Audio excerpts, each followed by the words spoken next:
अमचन music की शानदार प्रस्तुति।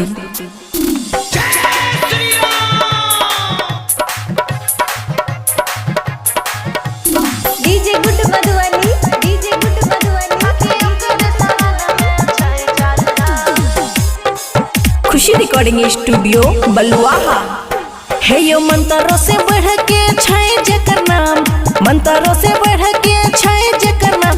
है श्री राम सखियों कर शरण में छाए चारों धाम, सखियों कर शरण में छाए चारों धाम। मंत्रों से बढ़ के छाए जकर नाम, मंत्रों से बढ़ के छाए जकर नाम। है श्री राम सखियों कर शरण में छाए चारों धाम, सखियों कर शरण में छाए चारों धाम।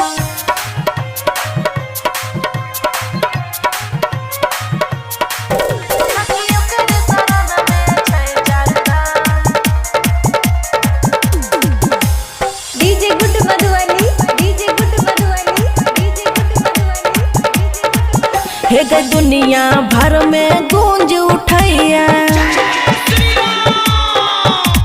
जयकारा श्री राम जी का। हे गई दुनिया भर में गूंज उठैया, जयकारा श्री राम जी का। स्वर्ग से सुंदर अयोध्या धाम, स्वर्ग से सुंदर अयोध्या धाम। है श्री राम सखियों के शरण में छय चारों धाम, सखियों के शरण में छय चारों धाम।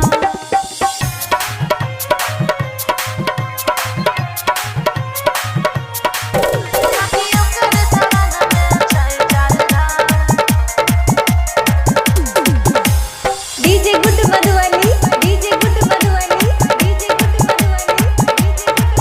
और फाट गया है दुश्मन का छाती,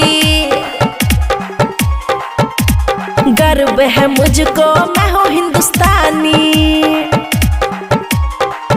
और फाट गया है दुश्मन का छाती, गर्व है मुझको मैं हूँ हिंदुस्तानी। खुशियाँ को है जय श्री राम, राइटर ओम प्रकाश को है जय श्री राम। है जय श्री राम सखियों कर चरण में छय चारों धाम, सखियों कर चरण में छय चारों धाम।